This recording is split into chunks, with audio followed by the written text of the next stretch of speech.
ಎಲ್ಲರಿಗೂ ನಮಸ್ಕಾರ ರೀ. ರಿಯಾಸ್ ಕಿಚನ್ಗೆ ಸ್ವಾಗತ. ಇವತ್ತು ನೀವು ನೋಡ್ತಾ ಇರ್ಬೋದು ರೀ, ಒಂದು 3 ಟೇಬಲ್ ಸ್ಪೂನಷ್ಟು ಹೆಸರು ಬೇಳೆಯನ್ನು ತೊಗೊಂಡಿದ್ದೇನೆ. ಇದು ಇವತ್ತು 8 ಮಂತ್ಸ್ ಬೇಬಿ ಇರ್ತಾರೆ ನೋಡ್ರಿ, ಅವರಿಗೆ ಒಂದು ಶಕ್ತಿಗೆ ಮತ್ತು ಹೈಟ್ಗೆ ಕಲರ್ಗೆ ತುಂಬ ಚೆನ್ನಾಗಿರುತ್ತೆ. ಇದು ಒಂದು ಡ್ರಿಂಕು, ಅಂದರೆ ಇದೊಂದು ಪೌಡ್ರ್ ಮಾಡೋದು ತೋರಿಸ್ತಾ ಇದ್ದೀನಿ.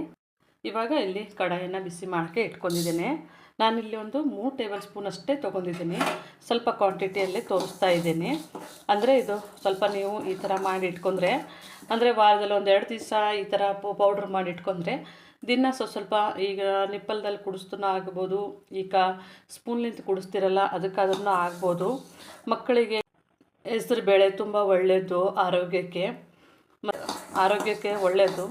ಹಾಗಾಗಿ ಇದನ್ನು ನಮ್ಮದು ಸ್ವಲ್ಪನೇ ಕಲರು ಚೇಂಜ್ ಆಗಿದೆ ನೋಡ್ಬೋದು. ಅಂದರೆ ಹೆಸರು ಬೇಳೆ ಸ್ವಲ್ಪ ನಾವು ಸ್ಲೋ ಫ್ಲೇಮ್ನಲ್ಲೇ ಇಟ್ಟು ಹುರ್ಕೋಬೇಕ್ರಿ. ಇವಾಗ ಇದಕ್ಕೆ ನಾನು 1 ಬಾದಾಮ್ ಹಾಕ್ತಾಯಿದ್ದೀನಿ. ಒಂದಾದರೂ 1 ಹಾಕ್ಬೋದು, 2 2 ಹಾಕ್ಬೋದು. ಅಂದರೆ ಸಣ್ಣ ಮಕ್ಕಳಿಗೆಲ್ಲ ಸ್ವಲ್ಪ ನೋಡಿಬಿಟ್ಟು ಹಾಕ್ಬೇಕಂಥೇಳಿ ನಾನು ಸ್ವಲ್ಪ ತೊಗೊಂಡಿನಿ. ಇದು ಗೋಡಂಬಿ ನೋಡ್ರಿ, 5-6 ಗೋಡಂಬಿ ತೊಗೊಂಡಿದ್ದೀನಿ. ಅಂದರೆ ಮಕ್ಕಳಿಗೆ ಅದು ಟೇಸ್ಟ್ ಚೆನ್ನಾಗಿ ಬರುತ್ತೆ ಹಾಲಲ್ಲಿ. ಹಾಗಾಗಿ 1-2 ಕಾಳುಮೆಣಸು ಹಾಕ್ತಾ ಇದ್ದೀನಿ. ಅಂದರೆ ಇದು ಕಾಳುಮೆಣಸು ಕಫ, ಅಂದರೆ ಹಾಲಿನ ಜೊತೆಗೆ ಇದು ಹಾಕಿ ಕುಡಿಸ್ತೀವಿ ನೋಡ್ರಿ. ಗೋಡಂಬಿ ಹಾಕಿ ಕುಡಿಸ್ತೀವಿ, ಹಾಲು ಕುಡಿಸ್ತೀವಿ, ಕಫ ಕಟ್ಟಬಾರ್ದು, ಮಕ್ಕಳಿಗೆ ಶೀತ ಆಗಬಾರ್ದು ಅಂತನ ಕಾರಣಕ್ಕೆ ನಾನು 2 ಕಾಳುಮೆಣಸನ್ನು ಹಾಕಿದ್ದೇನೆ. ಇವಾಗ ನಾವು ಇದನ್ನು ಸಹ ಇದ್ರ ಜೊತೆಗೆ ಸ್ವಲ್ಪನೇ ನಾವು ಬಿಸಿ ಮಾಡ್ಕೋಬೇಕ್ರಿ. ಅಂದರೆ ಸ್ವಲ್ಪನೇ ಇದನ್ನು ಒಟ್ಟಿಗೆ ಬಿಸಿ ಮಾಡ್ಕೊಂಡ್ರೆ ಒಳ್ಳೆ ಪರಿಮಳ ಬರುತ್ತೆ ಮತ್ತು ಇದು ಪೌಡ್ರು ಟೇಸ್ಟ್ ತುಂಬ ಚೆನ್ನಾಗಿರುತ್ತೆ. ಹಾಗಾಗಿ ಇದು ಪೌಡ್ರದು ಇದ್ರ ಜೊತೆಗೆ ನಾವು ಚೆನ್ನಾಗಿ ಈ ಥರ ಫ್ರೈ ಮಾಡ್ಕೋಬೇಕು. ಇವಾಗ ನಮ್ಮದು ಒಳ್ಳೆ ಘಮ ಬರ್ತಾ ಇದೆ ರೀ. ಇವಾಗ ನಾನು ಸ್ಟವನ್ನು ಆಫ್ ಮಾಡ್ತಾ ಇದ್ದೇನೆ. ಇದನ್ನು ನೋಡ್ಬೋದು, ಕಲರು ಚೇಂಜ್ ಆಗಿದೆ. ಇವಾಗ ನಾನಿಲ್ಲಿ 1 ಏಲಕ್ಕಿಯನ್ನು ಕಾಳನ್ನು ಬಿಡಿಸಿ ಇಟ್ಕೊಂಡಿದ್ದೇನೆ. ಏಲಕ್ಕಿ ಅಂದರೆ ಫ್ಲೇವರ್ ಚೆನ್ನಾಗಿ ಕೊಡುತ್ತೆ. ಇದ್ರ ಒಟ್ಟಿಗೆ ನೋಡಿರಿ ಸ್ವಲ್ಪನೇ ನಾವು ತಣ್ಣಗೆ ಮಾಡ್ಕೊಳ್ಳೋಣ. ಪೌಡ್ರ್ ಅಂದರೆ ಪೂರ್ತಿನೂ ತಣ್ಣಗೆ ಬೇಡ, ಸ್ವಲ್ಪ ಲೈಟ್ ಬಿಸಿ ಇರ್ಲಕ್ಕಾಗಿಯೇ ನಾವು ಮಿಕ್ಸಿ ಮಾಡ್ಕೊಳ್ಳೋಣ. ಇವಾಗ ನೋಡ್ಬೋದು, ನಾನು ಮಿಕ್ಸಿ ಜಾರ್ ತೊಗೊಂಡಿದ್ದೇನೆ. ಸ್ವಲ್ಪನೇ ಲೈಟಾಗಿ ಬಿಸಿ ಇದೆ. ಇದಕ್ಕೇ ಹಾಕ್ಕೊಂಡ್ಬಿಟ್ಟು ನಾವು ಇದನ್ನು ನೈಸಾಗಿಯೇ ಪುಡಿ ಮಾಡಬೇಕ್ರಿ. ಇವಾಗ ನೋಡ್ಬೋದು, ನಾನು ಇದನ್ನು ಪುಡಿ ಮಾಡಿದ್ದೇನೆ ರೀ. ಇದು ಒಂದು 2-3 ಸತಿ ಸ್ವಲ್ಪನೇ ಬಿಟ್ಬಿಟ್ಟು ಮಾಡಬೇಕು. ಅಂದಾಗಲೇ ನಿಮಗೆ ಇದು ನೈಸಾಗಿಯೇ ಈ ಥರ ಪೌಡ್ರು ಚೆನ್ನಾಗಿ ಬರೋದು. ಇವಾಗ ಈ ಪೌಡ್ರನ್ನು ಇದಕ್ಕೆ ಹಾಕೋತಾ ಇದ್ದೀನಿ ರೀ. ನಾನಿಲ್ಲಿ ಒಂದು 100 ml ಅಷ್ಟು ನೀರನ್ನು ತಗೊಂಡಿದ್ದೇನೆ. ಈ ನೀರಿಗೆ ನೋಡಿ ನಾನು ಇವಾಗ ಪೌಡ್ರನ್ನು ಹಾಕ್ಕೊಳ್ಳೋಣ.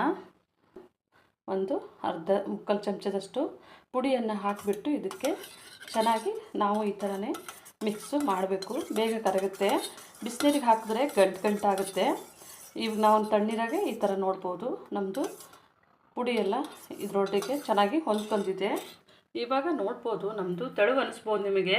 ಅಂದರೆ ಮಕ್ಕಳು ಕುಡಿಲಿಕ್ಕೆ ಒಂಚೂರು ತೆಳುವೆ ಇರಬೇಕು ನೋಡ್ರಿ. ಇದನ್ನು ತುಂಬ ಒಂದು ಹೆಲ್ಪ್ ಆಗುತ್ತೆ, ಶಕ್ತಿ ಬರುತ್ತೆ ಮತ್ತು ಹೈಟು ವೇಟು ಮತ್ತು ಮುಖದ್ದು ಕಲರ್ನು ಚೆನ್ನಾಗಿ ಬರುತ್ತೆ. ಮಕ್ಕಳದು ವೇಟ್ನು ತುಂಬ ಚೆನ್ನಾಗಾಗುತ್ತೆ. ಇವಾಗ ಇದನ್ನು ನೋಡ್ರಿ, ನಾವು ಒಂದು 2 ನಿಮಿಷಗಳ ಕಾಲ ಚೆನ್ನಾಗಿ ಇದನ್ನು ಸ್ವಲ್ಪ ಸ್ಲೋ ಫ್ಲೇಮ್ನಲ್ಲೇ ಬೇಯಿಸ್ಕೋಬೇಕು. ಇದು ಸ್ವಲ್ಪನೇ ಸ್ಲೋ ಫ್ಲೇಮ್ನಲ್ಲಿ ಬೇಯಿಸ್ಕೊಂಡಾಗೆ ನಾವು ಇದಕ್ಕೆ ಸ್ವಲ್ಪನೇ ರುಚಿಗೆ ತಕ್ಕಷ್ಟು ಬೆಲ್ಲವನ್ನು ಹಾಕ್ತಾ ಇದ್ದೇವೆ. ಬೆಲ್ಲ ಬೇಡನವರು ಉಪ್ಪನ್ನು ಹಾಕ್ಬೋದು. ಬೆಲ್ಲ ಹಾಕಿದ್ರೆ ಟೇಸ್ಟ್ ಚೆನ್ನಾಗಿರುತ್ತೆ. ಸ್ವಲ್ಪನೇ ಇದಕ್ಕೆ ನಾನು ಉಪ್ಪನ್ನು ಸೇರಿಸ್ತಾ ಇದ್ದೀನಿ, ಚೂರು ಚಿಟಿಕೆ ಅಷ್ಟು. ನಾನು ಇದಕ್ಕೆ ನೋಡ್ರಿ ಹಾಲನ್ನು ಹಾಕ್ತಾ ಇದ್ದೇನೆ. ಇವಾಗ ನಾನು ಇದನ್ನು ಒಂದು 2 ನಿಮಿಷಗಳ ಕಾಲ ಸ್ಲೋ ಫ್ಲೇಮ್ನಲ್ಲೇ ಬೇಯಿಸ್ಕೊಂಡಿದ್ದೀನಿ ರೀ. ಇವಾಗ ನಾನು ಸ್ಟವನ್ನು ಆಫ್ ಮಾಡ್ತಾ ಇದ್ದೇನೆ.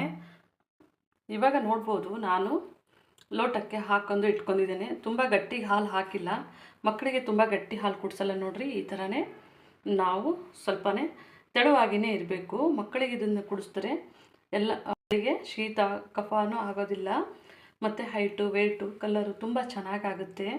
ನಿಮ್ಮ ಮನೆಯಲ್ಲಿ ಮಕ್ಕಳಿದ್ದರೆ ಇದನ್ನು ಒಂದು ಸತಿ ಮಾಡಿ ಕುಡಿಸಿ, ನಿಮಗೆ ಗೊತ್ತಾಗುತ್ತೆ. ನಮ್ಮ ಚಾನಲ್ ಸಬ್ಸ್ಕ್ರೈಬ್ ಮಾಡಿ, ಲೈಕ್ ಮಾಡಿ, ಶೇರ್ ಮಾಡಿ. ನಮ್ಮ ವಿಡಿಯೋ ನೋಡಿದ್ದಕ್ಕಾಗಿ ಧನ್ಯವಾದಗಳು.